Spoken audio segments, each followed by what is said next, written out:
So that means I graduated high school just before I turned 16. I had already done 1 year of college at that point, because this program, it believed in excellence. If you were willing to put in the work, you were able to excel and jump ahead. That program today was deemed racist by the state of California. And so the state of California essentially said there's too many white kids, too many Asian kids in it, so it's not fair. And that accelerated path does not exist in the same way today that it did back then. And I think that what I'd be hearing from teachers is that everything's stacked against me, right? Your mom was a refugee, Latina, so you're a Latino, and Latinos just are going to have a harder time achieving things because this country's racist, so on and so forth. You know the drill. Everybody knows what a young kid would be getting told these days. And, you can pretend you're doing that out of some sort of good-hearted, empathetic vision of the world where you're trying to uplift people and right wrongs of the past. But the truth is, it's just disempowering. All you're doing is giving people excuses. And I think that that's an incredibly dangerous thing.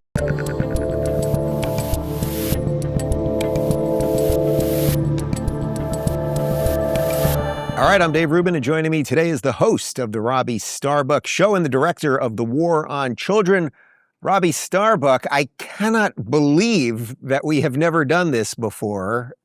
I thought you've been on the show before, but apparently not. Hello. Hey, yeah, what's funny too is I've actually had somebody come up to me before and say, "Hey, I saw you on Dave Rubin's show," and I was like, "Really?" Because I've never been on a show. I didn't want to embarrass them, so I didn't say anything. So I am kind of wondering, maybe you had like a doppelganger on at some point. There could be some alternate reality where we've done this before. I've definitely shown clips of you throughout the year, and I've mentioned you, and I think maybe when you sat down with Jordan Peterson, we've shown some stuff. But for people that don't know you, I'd like you to give a brief bio. But when I was doing a little research on you this morning, you have directed a bunch of music videos over the years, including the Smashing Pumpkins. And I got to tell you, 1994, 1995, Dave Rubin smoking pot in Binghamton University, New York. Lot of Smashing Pumpkins, my friend. So I must be a fan of your previous work. Yes. So actually, I have a crazy story about that. I've never told anybody. So Billy. All right, let's do it. Dudes ever. Okay. Billy Corgan, I have to say, and I am very, very unlikely to compliment celebrities I've directed. Okay. Because most of them have an IQ that could only be described as extremely challenging to deal with. But Billy is not one of them. Okay. So Billy's hilarious. He knows so much about so many different things. One of my birthdays, and I can't remember what birthday it was, but Billy actually, we were shooting something together, and he serenaded me with all of my favorite Smashing Pumpkins songs on a piano, just him and the piano, me and 3 other people in the room. Wow. And so that was pretty cool because growing up, as a high schooler, I listened to Smashing Pumpkins all the time. So it was one of those moments where you're like, okay, life has done some very cool things here. But wow. Yeah, Billy's one of those guys where, like, if you get into a conversation with him, you could talk to him for hours because it just like trails off into a million different cool things. Yeah, well, you've just outed your age because I've obviously got a couple years on you. If you were in high school at the time and I was in college, what was that album? What was that huge album? It was like the album of the year, around 94, 95. What was their big album? I think it was, I forget if the title was 1979, was it? Was it Oh, yeah, well, 1979 or Melancholy, I guess. Yeah. Well, yeah, maybe it was 19. I always am terrible at names. In fact, one of my kids asked me about a video that I directed like probably 2 years ago. I didn't direct it 2 years ago, but they asked me this 2 years ago. And they were like, "What was that song?" And I was like, "I have no idea. I don't remember." All right. Instead of doing a recap of 90s music, let's dive into some of the stuff that you're known for. So you're really a sort of force in the anti-woke, anti-DEI world. But I think a lot of it has to do with your family background. So maybe you could start there quickly, and then we can get into some of the things that you've been up to. Yeah, well, my mom and my grandparents, my great-grandparents, they all came here from Cuba. And so, if anybody's ever watched SNL, which I don't recommend to anybody because it's awful, but there's one character on it that's pretty funny, Marcelo. And Marcelo's Cuban, and he tells a story about his mom that is like so accurate to my life. And he's like, okay, so the problem with being the child of a Cuban refugee who escaped communism is you are never allowed to have a bad day, period. It is not allowed. You come home from school and your mom's like, "Hey, how was your day at school?" And you're like, "Oh, it was all right." And she's like, oh, it's all right. It's all right. Really? What happened? Did somebody take your freedom today? And it's like, okay, so you already start out with this base level positivity that you have to have, right? That's like, okay, I'm extremely lucky. But then on top of that, I am not sure I've ever met anybody who loved our country more than my great grandfather. His name's Rafael.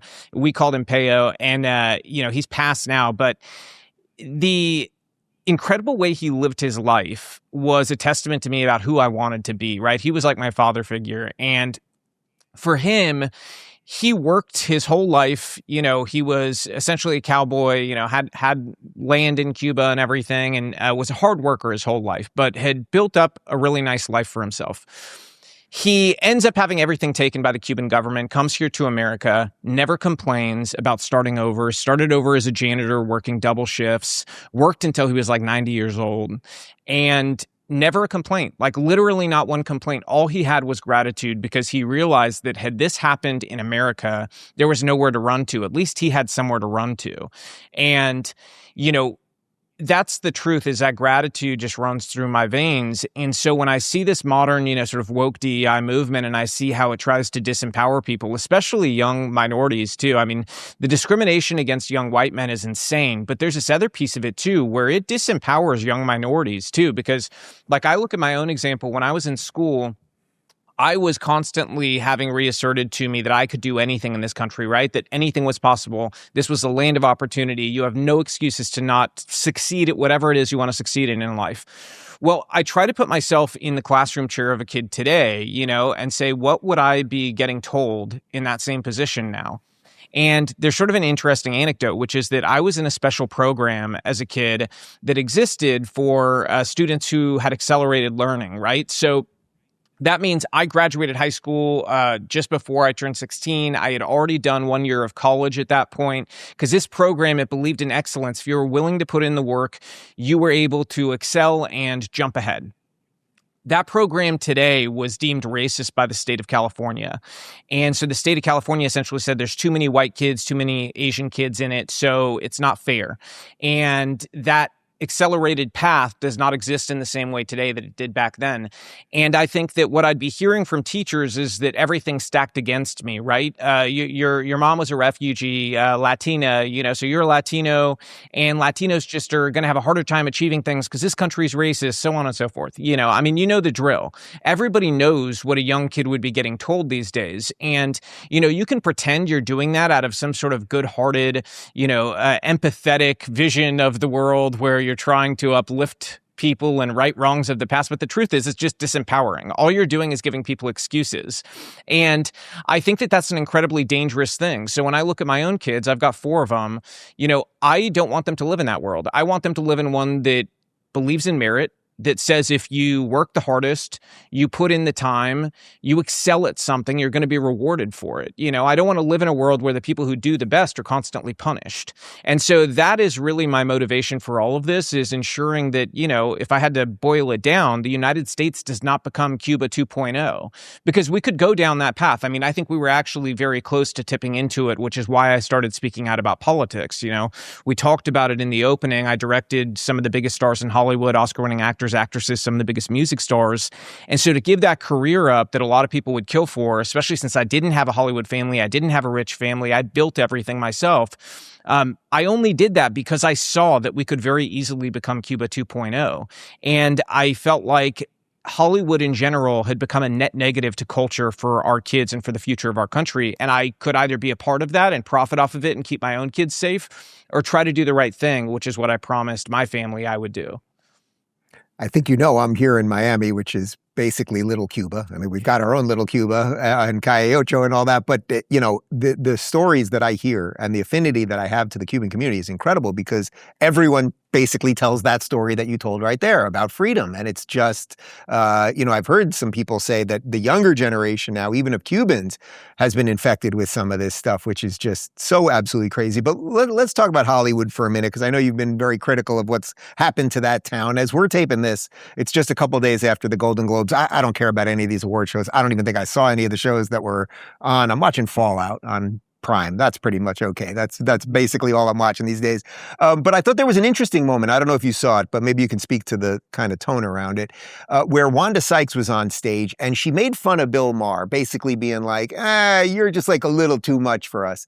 And I thought it was kind of interesting. It's like, here you have the most moderate liberal who still, despite having broken bread with Trump, wouldn't call himself a Trump supporter. He's still defending liberalism. And he's too extreme for these guys. And you could feel it in the room. And I wonder if that probably, I'm going to guess I know the answer, if that jives with what your general take on Hollywood is, that there's just, you just have to give everything to them, otherwise you're out. Yeah, I mean, let's reframe that even. Bill Maher, I wouldn't describe as a moderate, actually. Like, his actual positions are not super moderate. He's pretty left-wing. And it is only because the Democratic Party has gone so extremely left that he could be possibly viewed through any lens as a moderate. Because his views, like if you go back 10 years ago, you would describe him as a typical left-wing Democrat that is pretty far left of center. Today, though, it looks almost moderate in comparison to what the party has adopted, which is essentially a socialist / new form of communist ideology. And so the way I explain this to people is the old communism of our grandparents believed in seizing the means of production. And the new communism, I think, recognizes that optically you can't win any political races doing that if you outright say we want to seize the means of production. I mean, unless it's, I guess, the mayor of New York, but outside of New York City, I don't think that that's very viable. And I think the Democrats understand that. So instead, what they adopted over the last decade, which is actually quite smart if you think about it, is that you seize the minds of the people in charge of production. So that's why at the board level in corporate America, you see so many Democrats stacking boards. This was a very focused project by the left. They did this throughout every institution, corporate America, entertainment. But what I would say about people like Wanda Sykes is keep it up. Because what they've done essentially, I don't know if you've ever seen the graphic where it shows like, politics in the 90s and how everything was like much closer and then 2000. Yeah. Little by little, what was far right before is now extremely moderate, right? And like what was extremely far left then is like, you're essentially a fascist now in the eyes of Democrats because you're just too conservative. Keep it up because you are pushing people over to our side. I will say one of my regrets is that, I was up for a lot of awards and won a lot of awards as a director. And I was invited to all the big award shows and stuff. And I actually never went, even when I won big major video music awards and stuff like that. Like I didn't go to the VMAs. I didn't go to any of those things. I never accepted any of the awards in person.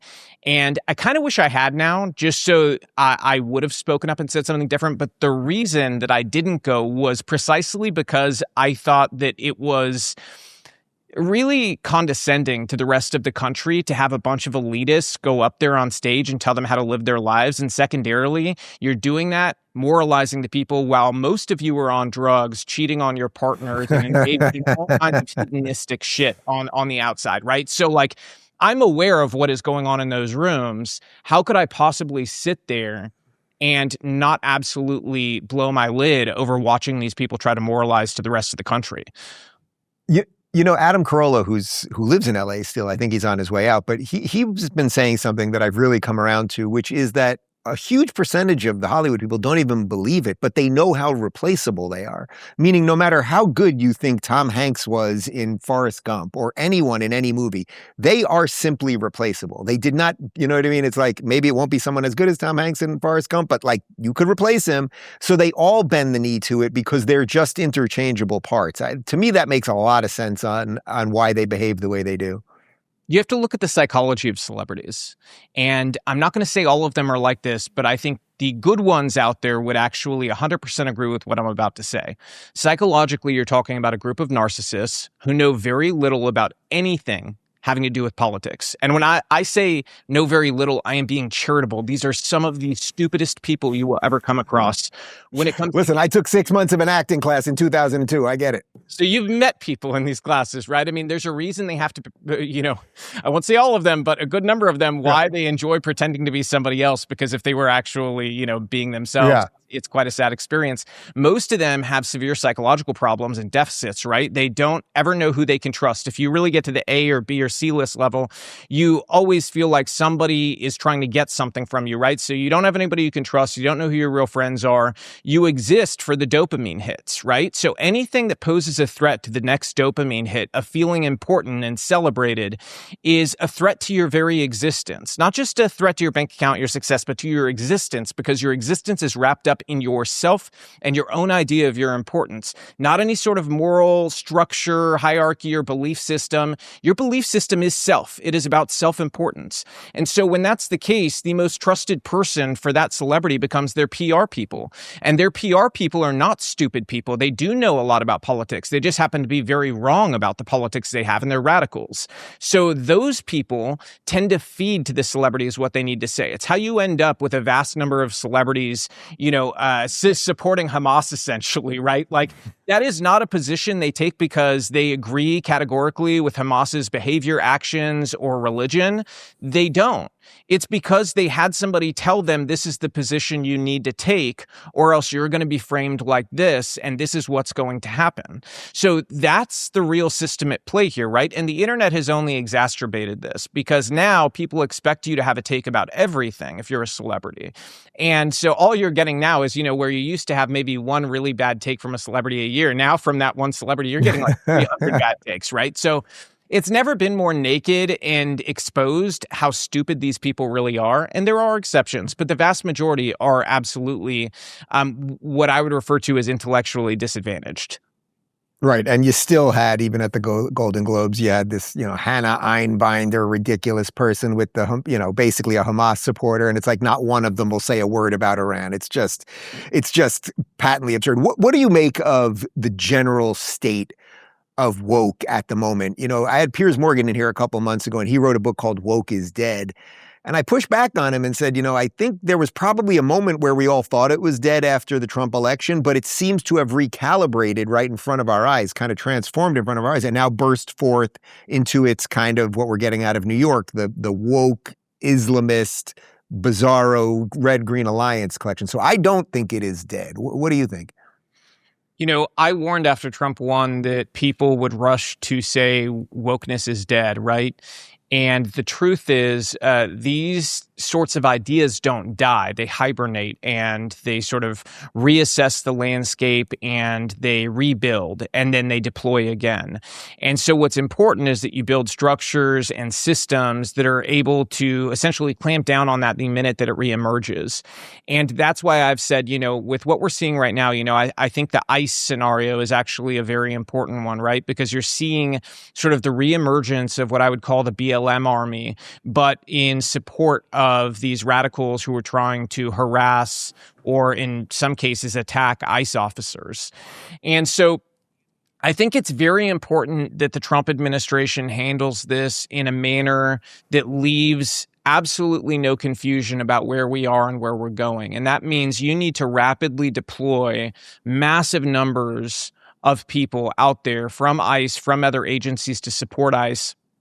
And you need to put these groups down, arrest them, and put them in prison for a very long time if they have impeded investigations or behaved like this. I think they've been lenient to a degree, and I think that the time for leniency is over.